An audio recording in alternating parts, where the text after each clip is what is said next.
Just a couple weeks ago, this administration unilaterally canceled, more than $400 billion in student loans. There is zero, constitutional authority for them to do that. They overstepped Congress, even according to Nancy Pelosi. But those are all discussions the average American is probably not following too closely as far as the governing dynamics. Just the policy alone, the decision to cancel student loan debt when working class families are struggling so much. What were people saying in your state about that decision? Well, there's two things, particularly with North Dakota. So we're the only state with a state bank. And so about a decade ago, the state bank in North Dakota ran a consolidation program for student loans where you could lower your interest rate, you could consolidate all your federal loans. It really, anybody with student loan debt that's responsible, financially responsible, did that. So nobody in North Dakota who has done that qualifies for this. So it's a uniquely personal thing for people in North Dakota who made the responsible decision 10 years ago and now can't take advantage of it. But it's not a cancellation of debt. It's the biggest redistribution of wealth I think a president has ever done.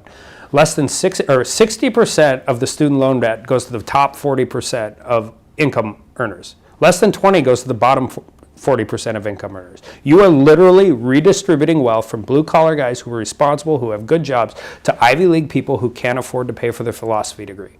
That is what happened. It is not, it's terrible policy. There's nothing to cap the cost of tuition in this. No safeguards to ever make sure this doesn't happen again. And you are taking money from the working class and giving it to people who have an education that they can't pay for. Student loan, and the cost of education in student loans is a problem. But it's a more complex solution because one of the reasons we have this in discharges is so that people who traditionally wouldn't qualify for college have the ability to go to it. That's a great thing. We don't want to lose that. But we have to figure out two things. One, bring the cost of four-year education down. And two, make sure we're educating a workforce for a 21st century economy. I'm a psych major and a law degree. Nobody likes book learning as much as I do.